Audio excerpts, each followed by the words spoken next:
तो hello guys, कैसे हैं आप सब। आप सभी का स्वागत है। तो आज के वीडियो में मैं चालू करने वाला हूँ एक नया मानूंगा जिसका नाम है अल्टीमेट स्किनियम सिस्टम। और यहाँ का जो जॉम्बी गर्लफ्रेंड था ना उसको मैंने ड्रॉप कर दिया, उस पर आपने अच्छा रिस्पॉन्स नहीं दिखाया। तो इस पर गाइस अच्छा रिस्पॉन्स दिखा है, क्यों है ना, हमारी जॉम्बी गर्लफ्रेंड से ये ज़्यादा अच्छा मानूंगा है। तो चले बिना किसी बकवास का सीधे बढ़ता मेन चैप्टर की तरफ। तो मेन चैप्टर की शुरुआत होती है हमेशा की तरह हमारे हीरो से, जो कि आसमान से धीरे धीरे धीरे धीरे जमीन पर गिरे जा रहा है, चिल्ला जा रहा है, करे बच्चा यार नीचे गिरूंगा तो मेरी फट जाएगी। और नीचे गिरने के बाद है ना उसकी आंख एक दूसरे बंदे के शरीर के अंदर खुलती है। और जैसे उसकी आंख खुलती है ना, सोचता है भाई एक चल क्या रहा है, भाई क्या चल रहा है, मतलब मैं कहाँ पर हूँ, मैं किसके बॉडी के अंदर हूँ। मुझे आखिरी बार याद है ना, मेरा एक्सीडेंट है, गाड़ी से मेरा एक्सीडेंट हो गया था और उसके बाद तो मेरी मौत हो जानी चाहिए, लेकिन भाई अचानक से मेरी आंख है ना किसी दूसरी दुनिया में किसी दूसरे बंदे के बॉडी के अंदर खुल रहा है। और फिर अपने बारे में बताता है कि देखो मेरा नाम है शाहक क्यों, और मतलब एक नॉर्मल से ना कॉलेज स्टूडेंट था जिसकी जिंदगी काफी अच्छी खासी चल रही थी, लेकिन एक दिन एक्सीडेंट हो गया। उसके बाद ये सब कांड हो रहा है, मैं खुद को यहाँ पर किसी और बंदे के बॉडी के अंदर पा रहा हूँ। और तभी है ना वहाँ पे ना अंधेरे का माहौल था और यहाँ पे वो भी एकदम मतलब अपना बॉडी हिलाने की कोशिश करता है, लेकिन उसका बॉडी पे चोट वगैरह लगा है जिस कारण उससे सही से हिला भी नहीं पाता। तभी वहाँ पे एक सुंदर सी लड़की आती है,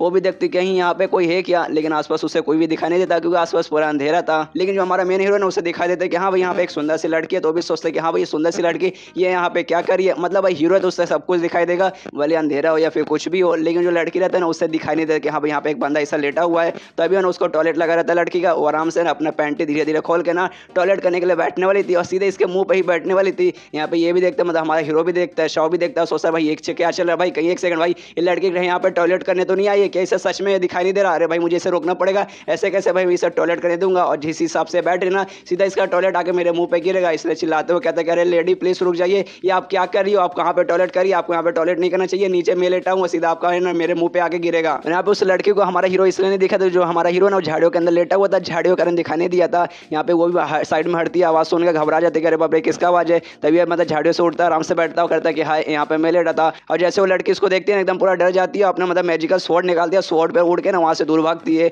जो ये भी देखता है मतलब लड़का हमारा हीरो देखता है, सोचता है भाई सच में भाई ये कौन सी दुनिया, ये लड़की सच में कोई परी वगैरह क्या है, इसके पास एक फ्लाइंग स्वॉर्ड है, मुझे यकीन नहीं हो रहा। और तब अचानक से ना उसके दिमाग में ना अजीब सी मेमोरी आने लगती है, जो मेमोरी उसने कभी नहीं देखा। तब उसके दिमाग में आता है भाई ये मेमोरी उस बंदे का है जिसके बॉडी के अंदर मैं फिलहाल के लिए आया हूँ। और फिर धीरे धीरे अच्छे से मेमोरी देखने लगता है, तब इसे मालूम चलता है ये मेमोरी किसी और का नहीं बल्कि एक प्रिंस का था, प्रिंस ऑफ इंसोर्ट। लेकिन वो बंदा बहुत ज़्यादा अनलकी था, सबसे पहले जो पैदा हुआ उसके माँ बाप ना मर चुके थे, एक अनाथ था, लेकिन उसके पास ना कमाल का स्पिरिचुअल रूट था, मतलब कमाल का अंदर है ना एनर्जी था जिसके जरिए वो बहुत ज़्यादा स्ट्रॉन्ग आगे चल के बन सकता था। और आगे चल के एक महाराज ने उसे अपना मतलब सेवक बना लिया, जिसके बाद वो महाराज ने इसको बहुत सारे सोने वगैरह, बहुत सारे ऐसे ट्रेजर वगैरह, बहुत सारे ऐसे कीमती और खजाने वाली चीज़ें दिया, जिसका उसने मतलब बहुत अच्छे से यूज़ किया और धीरे धीरे करके ना अपना पावर वगैरह बढ़ाया, अपना कल्टीवेशन का जो भी पावर है ना उसने काफ़ी अच्छे से बढ़ाया। और 6 साल में ना वो सच में बहुत ज़्यादा स्ट्रॉन्ग बन चुका। और इतना स्ट्रॉन्ग बनने के बाद है ना एक चीज़ कहा जाता है जिसे ना गोल्डन स्टेज कहा जाता है, वहाँ पे ना आज तक कोई भी नहीं पहुँच पाया था, लेकिन वो वहाँ पे पहुँच गया था, जो जाने के बाद ना उसने प्रूव कर दिया कि हाँ भाई मैं किसी से कम नहीं हूँ। और बहुत ज़्यादा स्ट्रॉन्ग उसने साबित कर दिया कि हाँ भाई देखो मैं इतना स्ट्रॉन्ग हूँ कि मैं वहाँ तक पहुँच चुका हूँ जहाँ तक है ना आज तक कोई भी नहीं पहुँचा था। और जिस दिन वो गोल्डन कोर स्टेज के पास पहुँचा था ना, मतलब वो स्पेशल जगह पे पहुँचा था ना, उसके बाद ऑफकोर्स उसने साबित कर दिया कि मैं कितना महान हूँ। जिसके बाद उसने प्रिंसेस से शादी की और शादी करने के बाद उसने ऑफकोर्स बहुत सारी रातें गुजारी, बहुत सारे संभोग किया, लेकिन वो जो प्रिंसेस थी ना एक नंबर की कमी नहीं निकली। उसने अपना मतलब पावर यूज़ किया और सेक्स के जरिए ना उसका जो भी पावर था हमारे हीरो का, मतलब उसका प्रिंस का था ना सारा का सारा पावर उसने अपने अंदर कंज्यूम कर लिया, उससे सारा पावर ले लिया। उसका जो भी स्पिरिचुअल रूट था ना, मतलब जो भी स्पिरिचुअल एनर्जी था सब उसके अंदर से जा चुका था। अब वो एकदम नॉर्मल इंसान बन चुका था जिसके पास कोई भी पावर नहीं, 1% का भी पावर नहीं था। और जैसे उसके अंदर से कोई भी पावर नहीं था, सारे के सारे पावर जा चुके, जिसके बाद से ना उस प्रिंसेस ने अपने आदमियों को भेज के उसको रातों रात ना उठवा लिया। उठवाने के बाद अपने आदमियों को भेजा कि हाँ भाई इसको मतलब ठिकाने ले जाओ, मतलब इसे ठिकाने लगवा दो। और सारे बंदे ना इसको कहीं एक सुमड़ी में लेके आए, उसको जान से मार के उसकी बॉडी को यहीं पे फेंक दिए। और उसके बाद से जब मेरी आँख खुली तब मैं इसके बॉडी के अंदर हूँ, मतलब यार कितना बेकार नसीब है भाई, ऐसे बंदे के अंदर मेरी आत्मा आई है। लेकिन साला अगर इसके अंदर आत्मा आना था तो उस समय आता भाई जब ये ना प्रिंसेस का सेक्स कर रहा था, भाई मैं भी कर लेता, मैं भी थोड़े से मजे कर लेता, लेकिन अब आया जब उसका मरने के बाद आया, क्या बेकार नसीब है। तभी पीछे से उसी लड़की की आवाज़ आती है कि अरे वापस साले कमीने तेरी इतनी हिम्मत, मैं तुझे छोड़ूंगी नहीं। वो अपनी मैजिकल स्वॉर्ड से ना सीधे इसकी तरफ हमला करने आती है और चिल्लाते चिल्लाते कहते सारे ठरके साले मैं यहाँ पे ना अपना टॉयलेट करने आई थी, तू जानबूझ के मेरे पे नजर रख रहा था, एक नंबर का ठरके राम मैं तुझे मार के रहूंगा। यह सुनने के बाद ना अपना हीरो भी भागने लगता है, कहते अरे माफ कर दे यार, मेरी इसमें मेरी कोई गलती नहीं है, मैं तो वहाँ पे आराम से लेटा था, वो तुम ही तो जो वहाँ पे आने की कोशिश करी थी, मतलब वहाँ पे करने की कोशिश करी थी, तुम्हें अच्छे से देख लेना चाहिए था यार, खुले में ऐसे कहीं भी चालू नहीं पड़ जाते। और इस पर हमला करने के चक्कर में उसने अपने पैंटी भी अच्छे से पहने नहीं था। यहाँ भागते भागते ना अपना हीरो भी उसे बोला अच्छा ठीक है अगर तुम्हें मुझे मारना मेरा पीछा करना तो कम से कम अपना पैंटी तो पहन लो। तो भी पैंटी पहनती है, पैंटी पहनते पहनते गाली कहती है अभी साले तेरा अभी भी ध्यान है ना मेरी उसी जगह पर है, तुझे छोड़ूंगी नहीं, मैं तेरी चटनी बनाऊंगा। और अभी भागे जा रही है, सोचा कि भाई नसीब ही खराब है। तब उसके दिमाग में आता है एक सेकंड भाई इस दुनिया में मैं एक नॉर्मल बंदा नहीं हूँ, इस दुनिया में एक प्रिंस था, तो ऑफकोर्स भाई मैं प्रिंस का अपने दिखा सकता हूँ कि हाँ भाई देखो मैं प्रिंस हूँ, तुम मुझ पर हमला नहीं कर सकते। अपने जेब में चेक करता है तब उसे एक टोकन दिखाई देता है जो कि मतलब महाराज ने इसको दिया था, उस मतलब जिस देश में मतलब प्रिंस था ना वहाँ के महाराज ने इसे दिया था। और तभी वो टोकन निकालता है, उस लड़के को दिखाता है, कहता है भोली भाली लड़की तू देख रही है, तुझे मालूम है मैं कौन हूँ, मैं प्रिंस हूँ। और प्रिंस को ऐसा वैसा प्रिंस नहीं हूँ, बल्कि जो फायर देश है ना, मतलब जहाँ पे आकर स्पेशल जो देश है ना फायर स्टेट में, वहाँ का महाराज हूँ, तुम मुझ पर मतलब ऐसे हमला नहीं कर सकती। वो लड़की भी देखती कि अरे बाप रे तो सच में मतलब सच में प्रिंस है, उसके पास वो टोकन है। यहाँ पे ये शाव भी देखते कि हाँ भैया लड़की रुक चुकी है, मतलब शायद ये मेरे से डरने लगे कि हाँ भैया प्रिंस है, प्रिंस पे कैसे हमला करूंगी। और तभी अचानक से ना इसको एक अजीब सी आवाज आने लगती है और आज ना खाली इसको सुनाई देता है और आवाज में ये बोलते कि हाँ फाइनली आपका स्वागत है, आप यहाँ पे आ चुके हैं और अपने कमाल की एक्टिंग की है। इस एक्टिंग के बदले ना आपको 1 एक्टिंग पॉइंट मिलता है जो आपकी मदद करेगा आपका एक्टिंग स्किल बढ़ाने में। प्लस इसके जरिए ना आप उड़ के यहाँ से वहाँ कहीं भी जा सकते हैं, तो इस बात के लिए आपको कांग्रेचुलेशन। और सामने नाम वगैरह भी बताता है कि हाँ आपका नाम शू है, आपका ये स्किल 0 है, वो स्किल 0, एक्सपीरियंस 0 है, बस आपके पास एक ही मतलब पॉइंट है, वो भी एक्टिंग पॉइंट खाली एक है। मतलब ये उसका सिस्टम का है, सामने पूरा एक सिस्टम आएगा, पूरा एक मैप जैसा स्पिरिचुअल मैप जैसा आएगा जिसमें पूरा लिखा रहेगा कि हाँ भाई आपके पास ये स्किल है, आपके पास ये एबिलिटी है, ये वहीं से आवाज आ रहा है। और यहाँ पे ये भी लिखा आ जाता है कि हाँ आपके पास फिलहाल कोई भी स्किल नहीं है, कोई भी ऑक्यूपेशन नहीं है, लेकिन आइडेंटिटी में लिख के आता है कि हाँ आपका आइडेंटिटी है प्रिंस ऑफ कॉन्सोर्ट, वो भी फायर राज के मतलब आग का राज के आप मतलब प्रिंस है। और उसके सिस्टम में से ये आवाज आती है कि देखिए आपका स्किल वगैरह ना अभी बहुत कम है, बहुत कम है, आपके पास है ना बहुत कम पावर है, इस पावर के साथ ना आप इस दुनिया में सर्वाइव नहीं कर पाएंगे, जिस बात के लिए आपको हम थोड़ा सा गिफ्ट देना चाहते हैं, बिगिनर का गिफ्ट देना चाहते हैं। और यहाँ पे जैसे शू सारी आवाज सुनता है ना उसके दिमाग में कुछ भी समझना कि भाई ये आवाज कहाँ से आ रही है भाई। और जिस हिसाब से बातें कर रहे हैं कि मेरा स्किल 0 है, मेरे पास मतलब एक्सपीरियंस 0 है, लेकिन मेरे पास ना एक्टिंग पॉइंट मुझे एक एक्टिंग पॉइंट मिला है। मतलब शायद मैं एक सिस्टम है, जैसे मैंने मांगा वगैरह पढ़े उसमें ऐसा पूरा दूसरी दुनिया में जाते हैं ना तो बंदे के पास पावर आती है, पूरा एक सिस्टम आता है जिसमें स्किल और पूरा एक्सपीरियंस लिखा रहता है, तो शायद ये वही है। और मुझे भाई एक्टिंग करने पे एक मुझे एक्टिंग पॉइंट मिला है, तो शायद एक्टिंग वगैरह करूँगा तो मुझे और एक्टिंग पॉइंट मिलेगा जिससे शायद आगे चल के मैं अपना स्किल और पावर बढ़ा सकूँ। तो फिलहाल जो सामने लड़की है ना उस लड़की मेरे पीछे पड़ी है, इससे भी मुझे छुटकारा पाना, तो एक काम करता हूँ भाई एक्टिंग वाला ट्राई करके देखता हूँ, ट्राई करने में क्या जाता है। और फिर एक्टिंग करने लगता हूँ, कहते देखो यार तुम्हारी हिम्मत कैसे हुई मेरे साथ मसा बर्ताव करने के लिए, तुम्हें मालूम नहीं मैं प्रिंस हूँ और मैं प्रिंस हूँ, कोई नॉर्मल प्रिंस हूँ, स्पेशल प्रिंस हूँ। मेरे जैसा इंसान है ना 100 साल में एक बार पैदा होता है और तुम एक नॉर्मल से लड़की हो, बस नॉर्मल से एक छोटी सी ना सुंदर से लड़की हो, और तुम्हें तो लकी मानना चाहिए कि हाँ भाई मैंने द प्रिंस ने ना तुम्हें देखा, तुम्हारे उस प्राइवेट पार्ट को देखा, तुम्हें लकी मानना चाहिए भाई। मेरे प्रिंस के सामने तुम्हें मेरे सामने झुकना पड़ेगा, वरना मैं तुम्हें मराऊंगा। हाँ झुकना मतलब वैसा झुकना नहीं, मेरे सामने तुम्हें अपना सिर झुकाना पड़ेगा, मुझे रिस्पेक्ट देनी पड़ेगी। लेकिन ये सुनने वाली जो लड़की है ना अपना तलवार निकालती है, सीधे उसके सामने रख लेते हो, कहते साले अभी तक तू झूठ बोले जा रहा है, मुझे मालूम चल चुका तू सबको सब झूठ बोल रहा है। तो ये सुनने का शू बोलते क्या भाई सच में तुम्हें अभी तक मुझे पे यकीन नहीं हो रहा, कोई बात नहीं मेरे सामने हो, मेरे से लड़ाई करो तब तुम्हें मालूम चल जाएगा। तभी इसको आवाज आती है कि हाँ आपका काम सक्सेसफुली हो चुका है और आपको एक और एक्टिंग पॉइंट मिल चुका है। और ये चैप्टर यहीं पे खत्म हो जाता है, तो मिलते हैं अगले किसी वीडियो में, जब तक के लिए बाय बाय। तो अल्टीमेट स्किनिंग सिस्टम एपिसोड 2 की शुरुआत वहीं से होती है जहाँ से पिछले एपिसोड खत्म होता है। पिछले एपिसोड के एंड में हमने देखा था जो हमारा मेन हीरो है शाह, सामने जो लड़की रहता है ना उस लड़की से कहता है अच्छा ठीक है तुम्हें विश्वास नहीं हो रहा कि मैं प्रिंस हूँ तो सामने आ जाओ, मेरे से लड़ाई करो, मैं तुम्हें अभी दिखाता हूँ। और तभी उसको फिर से एक्टिंग पॉइंट मिलता है तो खुश हो जाता है, इतना खुश हो जाता है वो हंसने लगता है, वो हंसते जाता है, खाली हंसते ही जाता है, रुकने का साला नाम ही नहीं रहता। यहाँ वो लड़की भी है ना इसको देखती है, सोचती कि हाँ भाई एक नंबर का ठरकी कितना हरामी है, मेरे सामने खाली ना कितने ठरकी वाला हंसी निकाल रहा है। और यहाँ लेकिन वो रुक नहीं रहा, खाली हंसे जा रहा है। ऐसा लगता है भाई किसी ने इसके मुंह का अंदर दे दिया एकदम, भाई हंसे जा रहा है, रुकने का नाम ही नहीं रहा, जो से हंसे जा रहा है। और हंसते हंसते सोचते कि हाँ भाई फाइनली सच में मेरे को है ना सिस्टम वगैरह मिला है, जो मतलब मुझे एक्टिंग पॉइंट मिला है। मुझे लगा कि हाँ भाई प्रैंक मेरे साथ हो रहा होगा, लेकिन नहीं भाई सच में सिस्टम मिला है। और ये कितना कमाल क्या मतलब मेरी जो मेन दुनिया थी ना पृथ्वी था ना, वहाँ पे ऐसा कुछ नहीं था, मैजिकल चीजें कुछ था ही नहीं, लेकिन दुनिया में ऐसा लगता है कि हाँ भाई सारी चीजें रहेगा और मेरे पास अपने एक सिस्टम आ चुका है जैसे मैंने ना मांगा वगैरह में पढ़ा है। तो भाई इस दुनिया में सच में बहुत ज्यादा मजा आएगा। तो भाई चलो सबसे पहले जो मेरा सिस्टम है ना उसे ओपन करने की कोशिश करता हूँ, लेकिन भाई ओपन कैसे करूँ, तो आसमान में देखते कि हाँ भाई स्वाइप अप करके देखता हूँ शायद मेरा सामने आ जाएगा। तो आसमान में ऐसे स्वाइप अप करता है तो उसके सामने आ भी जाता है। तभी उसके दिमाग में हाँ भाई थोड़ी देर पहले मुझे मालूम चला था मैं एक बिगिनर हूँ, और बिगिनर के लिए ना मेरे स्पिरिचुअल मैप में यानी जो मेरा सिस्टम है ना उसके अंदर एक मेरे एक नया आइटम में मेरे लिए गिफ्ट, तो देखता हूँ कि हाँ भाई गिफ्ट है कि नहीं। तो वो चेक करता है तब है ना उसे वहाँ पे ना एक गिफ्ट भी दिखाई देता है, समझ जाता है कि हाँ भाई यही शायद मेरे लिए गिफ्ट है, मेरा बिगिनर का गिफ्ट शायद है ये। तो इस गिफ्ट को ओपन करता है, जैसे गिफ्ट को ओपन करता है सबसे पहले आवाज आती है कि हाँ आपने गिफ्ट ओपन कर लिया है और आप एक बिगिनर है जिसका आपको एक गिफ्ट मिला है, और इसके जरिए आपको एक पिल मिलता है। और जैसे ये पिल खाएंगे ना आपको लगभग 10,000 एक्सपीरियंस मिलेगा, क्योंकि इससे पहले आपको 0 एक्सपीरियंस था, लेकिन जैसे पिल खाएंगे आपको 10,000 एक्सपीरियंस मिल जाएगा। इसके अलावा ना ये आपको 5 एलिमेंट का ताकत भी देगा, और 5 एलिमेंट रहेंगे पानी, आग, मिट्टी, मेटल और लकड़ी। इसके अलावा ना आपको पास है ना एक मतलब स्पेल दिया जाएगा, एक स्पेल मतलब एक ऐसा मंत्र दिया जाएगा जो मंत्र बोलने के बाद है ना आप एक जगह से दूसरी जगह पर टेलीपोर्ट हो जाएंगे, लेकिन खाली 5 किलोमीटर के अंदर, 5 किलोमीटर दूर एरिया में आप टेलीपोर्ट नहीं हो पाएंगे। इसके अलावा हम आपके शरीर में ये देख सकते हैं कि आपके शरीर के अंदर ना कोई भी स्पिरिचुअल रूट नहीं है, ये असल में स्पेशल रूट रहता है कोई भी प्रैक्टिस करने के लिए, पावर वगैरह बढ़ाने के लिए ना हर बंदे का स्पेशल रूट रहता है, जो कि इसके अंदर पहले था। लेकिन प्रिंसेस के साथ है ना वो सब करने के बाद जो भी इसका स्पेशल रूट था ना सभी सजा चुका था, जिसके बाद ये नॉर्मल बंदा बन चुका था, जिसके कारण ना प्रिंसेस ने इसको मरवा के फेंक दिया था। लेकिन अब इसका जो सिस्टम है ना डिटेक्ट कर लेता है कि हाँ भाई आपके अंदर कोई भी स्पेशल रूट नहीं है, जिसके कारण आप कल्टीवेशन का प्रैक्टिस नहीं कर पाएंगे। लेकिन आपका टेंशन लेने कोई भी जरूरत नहीं है, धीरे धीरे जो भी आपका स्पेशल रूट है ना हम आपको बना के दे देंगे, और इसके शरीर में जो भी स्पेशल रूट है ना धीरे धीरे रिकवर होने लगता है। और ये शाव भी नोटिस करता है, देखते कि हाँ भाई सच में मेरे अंदर जो स्पेशल रूट है ना वो पहले से ना बहुत ज्यादा अच्छा होने लगा है। और मैं इसके मेमोरी के जरिए देख सकता हूँ कि इसके अंदर है ना ये स्पेशल रूट था, लेकिन पहले था प्रिंसेस के साथ वो सब करने के बाद है ना सारा स्पेशल रूट इससे जा चुका था। लेकिन भाई अब जो भी है ना मतलब स्पेशल रूट पहले जगह तरह वापस आ चुका है। ऊपर से भाई मुझे 5 एलिमेंट की ताकत भी मिल चुकी है। मतलब भाई ऐसे धीरे धीरे चल के ना मैं बहुत ज्यादा स्ट्रॉन्ग बन जाऊंगा, फिर मुझे किसी प्रिंसेस की, किसी महाराज की, किसी चीज की जरूरत नहीं पड़ेगी। मैं अकेला बहुत ज्यादा महान और बहुत ज्यादा स्ट्रॉन्ग बन जाऊंगा। मतलब इस दुनिया में फिर तो मैं राज करूंगा। और वो जो लड़के ना उसको देखे जा रही है वो भी सोचती है कि अरे बाप रे खाली हंसे जा रहा है, हंसे जा रहा है, पता नहीं पगला गया क्या, इसको सच में किसी ने मुंह में दे दिया क्या जो भाई हंसे जा रहा है, हंसे जा रहा है। तभी अपना तलवार निकाल लेती है, सीधे ना प्रिंस के मुंह पे मतलब ऐसे तान लेती है, शाह को मुंह पे ऐसा तान लेती है। वो कहती है साले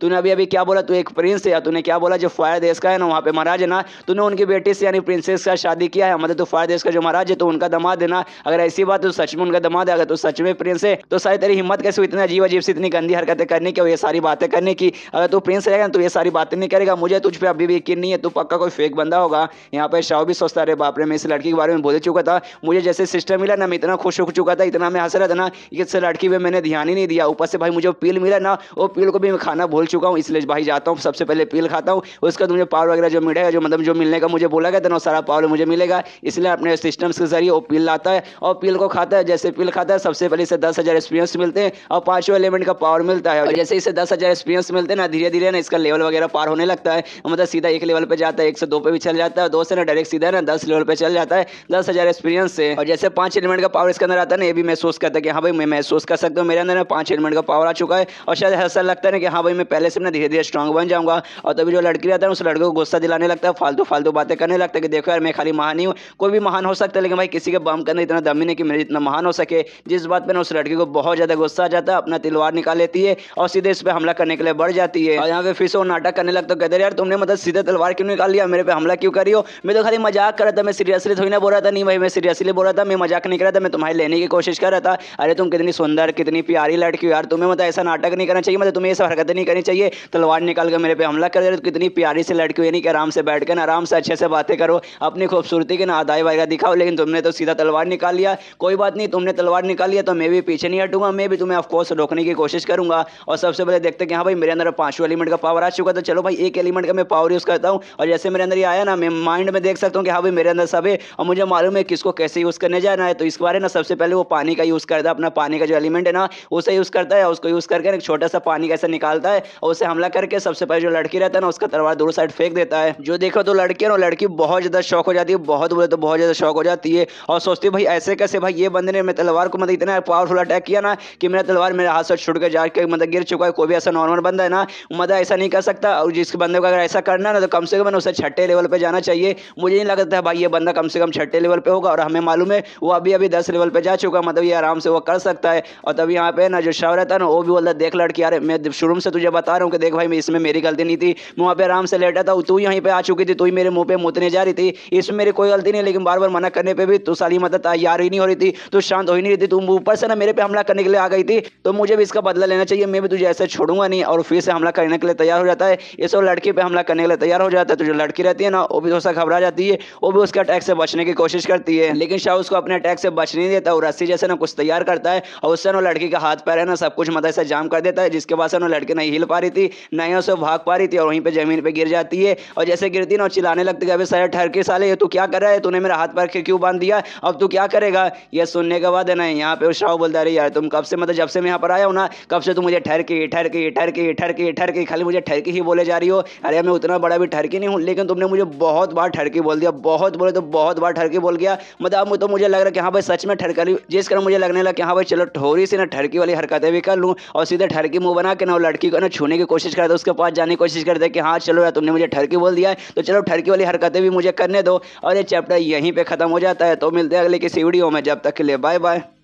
तो अल्टीमेट स्क्रीम सिस्टम एपिसोड 3 की शुरुआत वहीं से होती है जहां से पिछले एपिसोड खत्म हुआ था। पिछले एपिसोड के एंड में हमें देखा था जो हमारा मेन कैरेक्टर है शव, वो जो लड़की रहती है ना उसको परेशान करने के लिए उसके साथ जबरदस्ती करने वाला रहता है। वो चिल्लाने लगती है, प्लीज ठड़की मुझे छोड़ दे यार, ठड़की तेरी हिम्मत कैसी हुई, ऐसे जोर जोर से चिल्ला रही, कोई आके मुझे बचाओ। यहाँ पे शव से कहता है यार लड़की तुझे जितना चिल्लाना है ना उतना चिल्ला ले, तुझे बचाने के यहाँ पे कोई भी आने वाला नहीं है, यहाँ आसपास है ना कोई भी नहीं है। लेकिन यहाँ पे ना ये उसके साथ कोई जबरदस्ती नहीं करने वाला था, खाली जानबूझ के ना परेशान कर रहा था। कुछ ऐसे ही आया था ना जैसे लड़की इस पे आते ना चिल्लाने लगे, मिसअंडरस्टैंडिंग हो गई और उस लड़के ने इसे बहुत परेशान कर दिया था। मतलब उसी का बदला लेने गए, खाली छोटा सा ना उसे परेशान करना चाहता था, ज़्यादा कुछ इसके साथ नहीं करना चाहता था। और तभी पीछे से ना किसी की आवाज़ सुनाई देती कि साले ठरकी वहीं पे रुक जा। और तभी फिर से जोर से आवाज़ आती है कि साले रुक जा। और जैसी आवाज़ आती है ना और शाह जैसी आवाज़ सुनता है ना उसको है ना नींद आने लगता है, उसका सर है ना चकराने लगता है, उसका दिमाग खराब होने लगता है कि भाई ऐसे कैसे, भाई ये कौन है, भाई इसने क्या बोल दिया कि जिसको सुनते ही ना इतना मतलब मेरे को चक्कर वगैरह आने लगे, ऐसा लग रहा है ये भी किसी टाइप का मैजिक ही है। और तभी सामने ना 3 बुढ़ाऊ आदमी आते हैं। 3 बुढ़ाऊ आदमी जो उनका जो लीडर रहता है ना वो इसको शाह को बोलता है सारे ठहर के इंसान तेरी हिम्मत कैसे हुई हमारी सिलेस्टियल स्टेट मतलब इतनी पवित्र जगह पे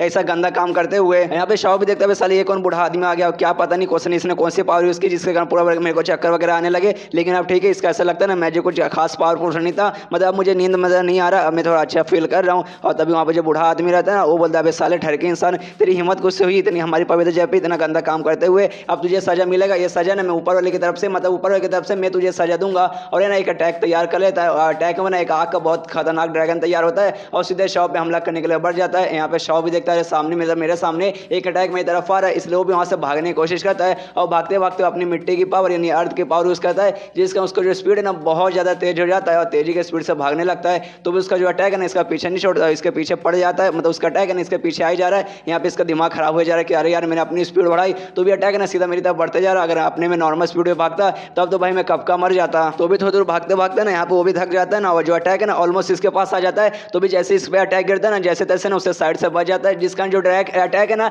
डायरेक्ट इस पे आके गिरता नहीं है, इसके बाजू में गिरता है, जिसके कारण जान तो बच जाती है लेकिन थोड़ा बहुत उसे भी चोट लग जाता है। और यहाँ पे जो बुढ़ाऊ लोग रहते हैं ना उनमें से एक बुढ़ाऊ बोलते हैं अरे भाई ऐसे कैसे, ये कैसे पॉसिबल हो सकता है, हमें मालूम है वो जो बंदा है ना उसको उसके अंदर से ना मुझे ना पावर महसूस हो रहा है, उस हिसाब से बता सकता हूँ वो बंदा भी खाली 10वें लेवल पे, लेकिन भाई 10वें लेवल पर होने पे कोई इतना तेज कैसे भाग सकता है, भाई 10वें लेवल पर जाने पे कोई इतना तेज नहीं भाग सकता। तो ये सुना जो बुढ़ाऊ का लीडर रहता है ना वो बोलता है यार मैंने ना देखा वो बंदा है ना उसके अंदर से मुझे ना मिट्टी की पावर महसूस हुआ, मतलब भाई जो मिट्टी की पावर यूज करते हैं ना उनके पास है ना कमाल की एबिलिटी रहती है भागने के लिए, मतलब वो लोग कोई से भी मौके में आराम से भाग के निकल जाता है, ये उनकी खासियत है, जिस कारण 10वें लेवल होने के बाद भी वो काफी तेज भाग रहा था। और अगर वो मिट्टी की पावर यूज करने वाला तो पक्का देखना मिट्टी का जो देश है ना वहीं से आया होगा, ये पक्का उस देश का ना कोई जासूस ही रहेगा, अगर उस देश का ये जासूस तो हमें इसे खत्म करना पड़ेगा। तो वो जो लड़की रहती है ना वो आती है इनके पास, मतलब बुढ़ाओ के पास आती है और कहते नहीं मास्टर वो बंदा मुझे बता रहा था ना वो जो फायर नेशन है ना, फायर नेशन का जो मतलब महाराज है ना ये उनका दामाद है, और उसने ना एक मतलब टोकन भी दिखाया था और उस टोकन में लिखा हुआ भी था कि हाँ भाई मैं फायर नेशन का हूँ, तो मतलब हो सकता है।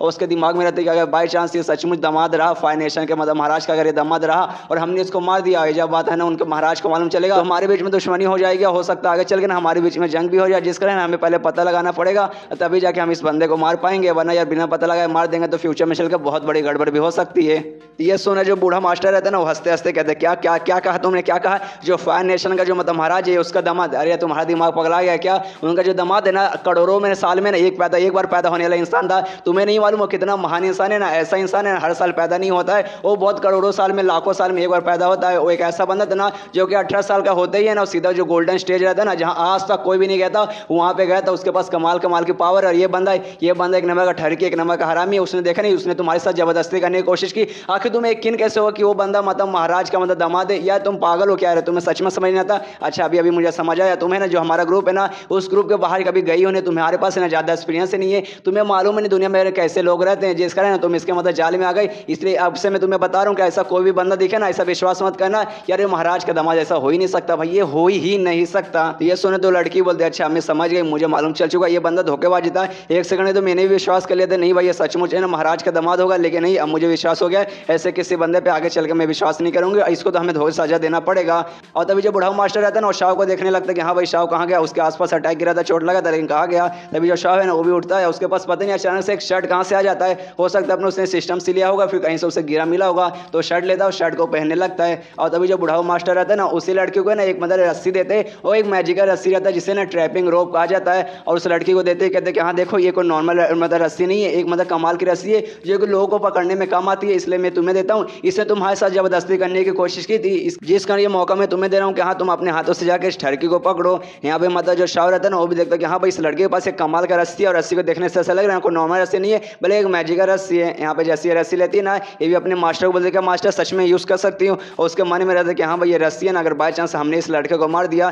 तो फ्यूचर में चल कर कुछ भी हो सकता है। मतलब इसके बारे में हमें पूरी तरीके से क्लियर नहीं है। हाँ मैं मालूम है कि हाँ ये बंदा है ना महाराज का दामाद नहीं है, लेकिन जरूरी नहीं है कि भाई ये मतलब किसी और का दामाद ना हो सकता है और भी कोई स्पेशल बंदा हो, लेकिन भाई मुझे नहीं लगता, भाई सच में मुझे नहीं लगता ये कोई स्पेशल बंदा रहेगा। इसके शाह के पास जाती है, शाह से कहती है देख सारे ठरकी अब मेरे पास ये रस्सी आ चुका है, जिस कारण तू अब बच नहीं पाएगा। तो एक काम करती हूँ, एक आखिरी मौका मैं तुझे देती हूँ, तो खुद को सरेंडर कर दे, मतलब तू हमारे सामने ना आत्मनिर्भर कर दे, तो हम तुझे जान से नहीं मारेंगे, लेकिन तूने नहीं किया तो हम तुझे जान से मारेंगे। ये सुनने के बाद शाह भी सोचते कि लड़की पागल है, क्या सच में लड़की पागल या फिर छोटी बच्ची है। मतलब ये बोल रही कि हाँ सरेंडर कर दे, तो मैं सच में इसके सामने क्या सरेंडर हो जाऊंगा, क्या इसने मुझे इतना पागल समझ के रखा हुआ है। और उसके दिमाग में आता है कि हाँ भाई अगर बाई चांस मान लो कि मैंने इसके सामने सरेंडर भी कर लिया, तो बार बार जिस हिसाब से मुझे ठरकी बोल रही है, इसका मास्टर मुझे ठरकी बोल रहा है ना, मुझे नहीं लगता कि हाँ भाई ये लोग मुझे जिंदा छोड़ देंगे, ये लोग मुझे पक्का जान से मार डालेंगे, इसलिए कुछ भी हो जाए मैं सरेंडर तो नहीं करने वाला हूँ। और फिर एक्टिंग करने लगता हूँ, कहता है लड़की तू भूल गई क्या, मैंने क्या बोला, जो फायर नेशन के महाराज है ना मैं उनका दामाद हूँ, और तुझे मालूम है ना उनका दामाद कितना स्पेशल बंदा है, मतलब मैं कितना स्पेशल बंदा हूँ, तू मेरे सामने लड़ेगी क्या, तूने मुझे इतना अंडर एस्टिमेट करके रखा है, अगर सच में तेरा नहीं तेरा दम है तो हाँ भाई अटैक कर मेरे पे, मैं तुझे दिखाता हूँ कितना पावरफुल हूँ मैं। ये सुने तो लड़के नहीं सर विश्वास नहीं करते और चिल्लाते साले ठरके हरामी, मुझे मालूम है तू किसी मतलब महाराज का दामाद नहीं है, तू एक नंबर कमीना हरामी एक ठरके इंसान है, और तुझे तेरी अब मौत होगी, तुझे अब सजा मिलेगा। आखिरी महीने हम तुझे मौका दे दिया था सरेंडर करने का, लेकिन तूने सरेंडर नहीं किया, तो अब तेरी को खाली मिलेगा सजाए मौत। यहाँ पे फिर रस्सी से हमला कर देती है शाह पे, और शाह भी भागने लगता है, और तभी उसके सिस्टम में सब आ जाता है कि आप फेल हो चुके हैं, आपने नल्ली एक्टिंग की, जिस कारण आपको ना एक भी मतलब एक्टिंग पॉइंट इस बार नहीं मिला। अब ये भागते भागते इसका भी दिमाग खराब होता है कि अरे भाई नसीब ही खराब है भाई, उल्टा सब कुछ हो गया। अभी 2 मिनट पहले ना मैं आगे चला था, इस लड़की पे भारी पड़ रहा था, अब ये लड़की मेरे पे भारी पड़ रही है, और तभी जो रस्सी से हमला करती है ना, उतने में जो बुढ़ाऊ मास्टर रहता है अपनी उसी स्टूडेंट को यानी उस लड़की को आवाज़ देता, कहते देखो जो रस्सी मैंने तुम्हें दी है ना, उसके जरिए अगर तुम उसे पकड़ भी ना पाओ चलेगा, खाली उसका जो रास्ता है ना ब्लॉक करके रखो, मैं बस तुम्हारे पास पहुंच रहा हूँ, उस लड़के को मैं मारूंगा। और तभी वो भी बोलता है अच्छा ठीक है मास्टर, और रस्सी से पकड़ने की कोशिश करती है। यहाँ पर शाह भी बोलता है चलाते हुए क्या साले बूढ़े इंसान तुझे क्या लगा तेरी फट गई, सबसे पहले लड़की को भेजता कि हाँ भाई मैं तुम्हें मौका देता हूँ जाके इस ठरकी को पकड़ो। अब क्या हुआ, अब ऐसा लगने लगा कि हाँ भाई मेरी स्टूडेंट है कुछ नहीं कर सकती, जिसका हाँ भाई तू खाली उसे मतलब रोक के रख, मैं आकर कर रहा हूँ, साले तू भी बेकार है, प्लस तेरे जो स्टूडेंट है ना ये लड़के ना ये भी बेकार है। ये सुनने के बाद ना वो लड़की सीधा हमला करने के लिए फिर से बढ़ जाती है गुस्से में, और कहती है अभी शायद तू मेरा मजाक उड़ाएगा, एक बार के लिए मैं सुन लूंगी, लेकिन मेरे मास्टर का मजाक उड़ाएगा ये मैं बिल्कुल नहीं सुनूंगी, अब तुझे सजाए मौत ही मिलेगी। और ये चैप्टर यहीं पे खत्म हो जाता है। तो मिलते हैं अगले किसी वीडियो में, जब तक के लिए बाय बाय।